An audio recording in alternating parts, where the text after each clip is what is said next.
अस्सलाम वालेकुम। Programme Karachi today के साथ मैं हूं मुनीबा गुल बाजवा। आज प्रोग्राम के मेज़बान बिलाल खान प्रोग्राम नहीं कर पाएंगे अपनी तबीयत की नासाजी की वजह से। आज मेज़बानी के फ़राइज़ मैं अंजाम दूंगी। सबसे पहले शामिल करते हैं टॉप स्टोरीज़। हुकूमत सिंध ज़मनी बल्दियाती इंतखाबात की तारीख के खिलाफ हाई कोर्ट से रुजू करे, ये कहना था बिलावल भुट्टो जरदारी साहब का। हम हैदराबाद और कराची में कभी यहाँ मौजूद दहशतगर्दों का मुकाबला करते हैं तो कभी बाहर बैठे दहशतगर्दों का मुकाबला करते हैं। हमने कुर्बानियाँ देकर नस्लों की मेहनत से कराची में बल्दियाती इंतखाबात जीते हैं। बल्दियाती इलेक्शन तो हो चुके हैं लेकिन नुमाइंदे नहीं हैं, ये कहना था बिलावल भुट्टो जरदारी का। प्रोग्राम में और ख़बर भी शामिल करेंगे कि मोटरसाइकिल वालों के लिए पेट्रोल पर 100 रुपये सब्सिडी दी जाएगी, ये मुसद्दिक मलिक साहब ने कहा है। और ये भी कहा उन्होंने कि आवाम को रिलीफ देना हुकूमत की तरजीहात में से एक है। सस्ता पेट्रोल स्कीम के तहत मोटरसाइकिल वालों को पेट्रोल में 50 रुपये के बजाय 100 रुपये की सब्सिडी दी जाएगी। किस तरीके से ये सब्सिडी दी जाएगी इस पर हम बात करेंगे। इसके अलावा हम एक और ख़बर शामिल करेंगे प्रोग्राम में कि Sindh professors and lecture association सप्ला और all Sindh schools and college association और तंजीम असातिज़ा का अहम इजलास हुआ। नाकिस कारकर्दगी और इम्तहानी निज़ाम को आउटसोर्स करने पर महकमा बोर्ड और जामियात को ख़त्म किया जाए, सप्ला का ये कहना था।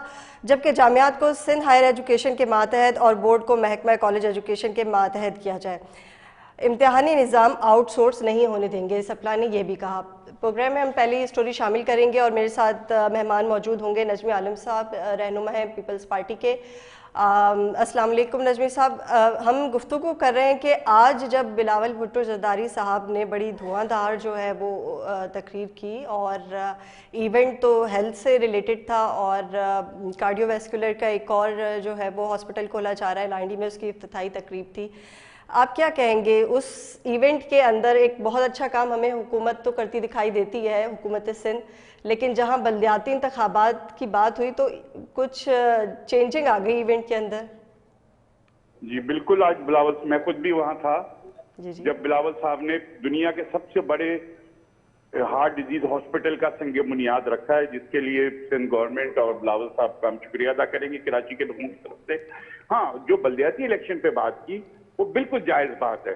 आप नेशनल असेंबली में देखें, प्रोविंशियल असेंबली में देखें, वहां सीटें खाली होती हैं, लेकिन प्राइम मिनिस्टर और चीफ मिनिस्टर का इलेक्शन नहीं रुकता है। अब ये 1.5 महीने से 2 महीने हो गए, जो लोग यूसीओ से जीत के आए, लोग उनको पकड़ रहे हैं कि मेरा ये काम कराओ, मेरे ला, वो बेचारे खामोश बैठे हुए इसलिए कि उनको अभी तक लीगलाइज नहीं किया गया। जी जी। तो आप अपने सिस्टम को खुद खराब कर रहे हैं। इंटीरियर सिंध में चलें, सैलाब था, जो भी था, आप उनको कर देते, आपने नहीं किया।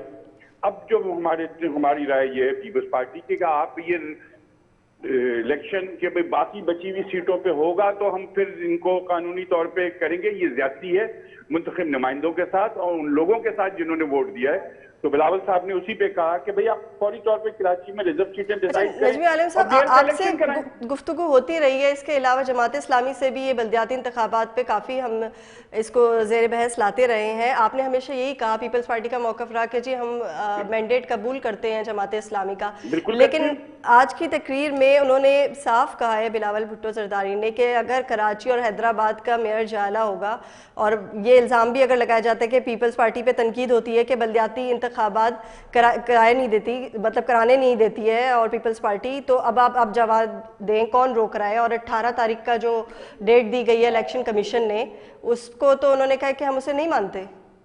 भाई बात यह है कि कोई भी पॉलिटिकल पार्टी जब इलेक्शन लड़ती है तो वो जीतने के लिए लड़ती है। हम भी जीतने के लिए लड़े थे और इस वक्त हम कराची की लार्जेस्ट पार्टी हैं, तो मेयर हम बिल्कुल हक बजाने में कहने पे कि मेयर पीपल्स पार्टी का होगा। अब वो कोई किताब में नहीं लिखा कि जमात इस्लामी को मिलेगा, उनके वोट हमसे बहुत कम है। अच्छा, मुझे एक चीज और ये भी एक पीपल्स पार्टी क्लेम करती है कि मेयर पीपल्स पार्टी का होगा, लेकिन जहां पे जमात इस्लामी ने कहा था कि अगर 11 नशिस्तों पे इंतखाबात हो जाएंगे तो 7 नशिस्तें तो वो कंफर्म वो जीत रहे हैं, उनका ये दावा है ना। जब मैदान आएगा तो पता चलेगा, वो तो पूरा कराची जीत रहे थे, सेकंड नंबर पे आए। लेकिन बिलावल साहब ने तो ये कहा है कि 18 अप्रैल को जो होने वाले इंतखाबात हैं वो कोर्ट में जाएंगे। कंडम किया है और दिया। अब देखें सिंध के चीफ मिनिस्टर साहब को उन्होंने हिदायत दी है, वो क्या करते हैं। हमारा भी पॉइंट ऑफ व्यू है ये है कि अब उसका ये 18 को इलेक्शन कराएंगे, 30 अप्रैल को उसका नतीजा अनाउंस करेंगे। जी जी। कौन सा तरीका है? तो क्या चाह रहे हैं आप लोग कि ये जो 11 नशिस्तों का इलेक्शन ना हो? कर रहा है आप सीधा सीधा जिन सीटों पे इलेक्शन हो चुका है उनके ऊपर आप जिस पार्टी की जितनी अक्सरियत है उसको रिजर्व सीटें दें और उसके बाद मेयर का इलेक्शन कराएं टर्म, ताकि सिस्टम चले। देखिए ये डिले होते होते मई आ जाएगा। जो ये बात कर रहा है इलेक्शन कमीशन, मई में बजट बनना शुरू हो जाते हैं। हाँ जी, बिल्कुल। अब आप मुंतखब नुमाइंदे जब आएंगे तो उनके हाथ का बजट बना हुआ बजट नहीं होगा, किसी ब्यूरोक्रेट्स का बना हुआ बजट होगा। तो ये उनके साथ ज्यादती होगी कि वो किसी और के बजट के ऊपर अपना साल गुजारेंगे। अच्छा, जब बल्दियाती इंतखाबात हो रहे थे उस वक्त भी काफ़ी बहस देखने में आई थी और आज बिलावल साहब ने ये भी बोला कि पहले तो ये कहा जा रहा था कि अगर वक्त पे इंतखाबात हो जाते और नुमाइंदे सेलेक्ट हो जाते, हमारा एक बल्दियाती निज़ाम बच जाता, तो जितने सैलाब से जो सूरत हाल मुतासिर हुई है इंटीरियर सिंध की, तो वहाँ नुमाइंदे मौजूद होते हैं उनके हेल्प के लिए। बिल्कुल बात सही थी। देखिए ना, अभी भी वही सूरत हाल कराची में है कि मुख्तलिफ जगहों पे लोग शिकायतें कर रहे हैं कि यहाँ पे ये मसला हो रहा है। कुछ छोटे छोटे जो मोहल्ले के बल्दियात के मसाइल हैं वो कौन हल करेगा? मुंतखब नुमाइंदे ही ना, वही देखेंगे ना अपने अपनी यूनियन काउंसिल को, अपने अपने इलाके को। तो भाई अभी मेरे पास एक वीडियो आई लियाकताबाद की, किसी ने भेजी, मैंने एमडी वाटर बोर्ड को भेजी कि पूरी रोड सीवरेज से भरी हुई है। अगर वहां पे मुंतखब नुमाइंदा होता तो वो कुछ भागदौड़ तो करता ना, वहां पे मस्जिदों के सामने पानी नहीं खड़ा होता। जी बिल्कुल। तो आप तो मुंतखब नुमाइंदों को काम करने से रोक रहे हैं।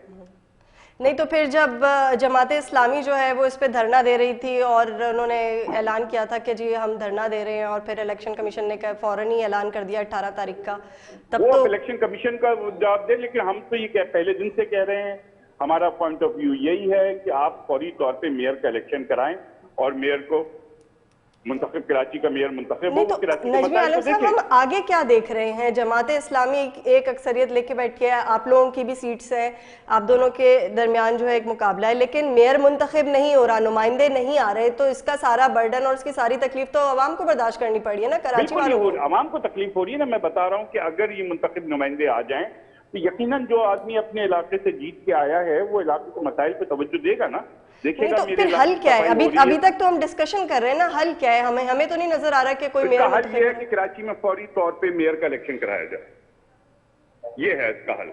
अभी 11 नशिस्तें छोड़ दें और जो 20 नशिस्तों पे रिजल्ट रोके में वो भी छोड़ दें। अभी इमरान खान साहब 5 सीटों पे जीते थे 2018 में, जी जी, तो उन्होंने 4 सीटें छोड़ दी। अब क्या उन 4 सीटों की वजह से नेशनल असेंबली का काम रोक देते?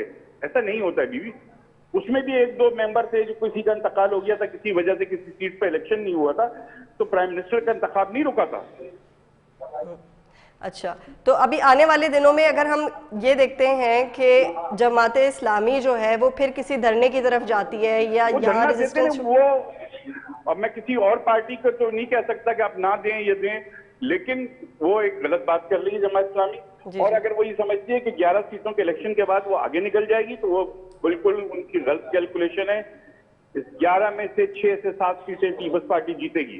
नहीं तो नजमी आलम साहब, एक तो हमारे यहाँ एक डिले जस्टिस का कॉन्सेप्ट है और एक डिले जो है ना वैसे ही हर चीज में हमें नजर आता है, किसी भी ऑपरेशनल इंस्टीट्यूशन डिले के खिलाफ तो चिल्ला रहे हैं कि आप कराची शहर के साथ ज्यादती ना करें, हैदराबाद सिंध के मुंतखब नुमाइंदों के साथ ज्यादती ना करें, आप फौरी तौर पे उनके इलेक्शन कराएं। मैं भी यही कह रही हूँ नजमी आलम साहब, मैं भी आपसे यही पूछ रही हूँ कि जब इलेक्शन हो गए, सारी बातें, एक 20 नशिस्तों का रिजल्ट रोक लिए, 11 पे ज़िमनी इलेक्शन होने थे, तो ये जल्दी करा देते ना, उसके लिए 1-1 महीने 2-2 महीने का टाइम लग रहा है। ये तो इलेक्शन कमीशन के करने का काम है ना, पीपल्स पार्टी की गवर्नमेंट का तो काम नहीं है। हम तो पहले दिन से, जब इलेक्शन कमीशन में इस्लामाबाद में हियरिंग हुई तो तब भी हमारे वकला ने पहले दिन ही कहा कि आप गलत कर रहे हैं, आपको कोई इख्तियार नहीं है सुनने का, ये काम है ट्रिब्यूनल का।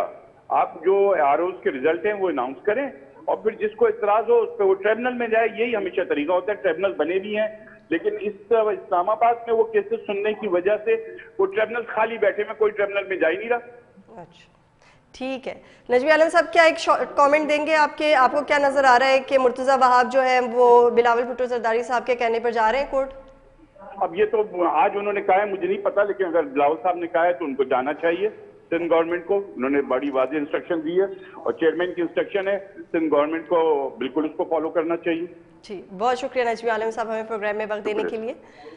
आपने नजमी आलम साहब की गुफ्तगू सुनी और लगता है कि अभी तक जमात इस्लामी और पीपल्स पार्टी के दरमियान ये डिसाइड नहीं हो रहा कि कौन इनमें से मेयर बनेगा और कराची और हैदराबाद में मेयरशिप किसके हाथ में जाएगी।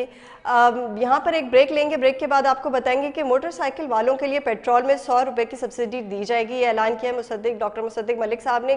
किस तरीके से इन्होंने ये मैकेनिज्म बनाया और किस तरह से सब्सिडी देंगे आपको बताएंगे ब्रेक के बाद।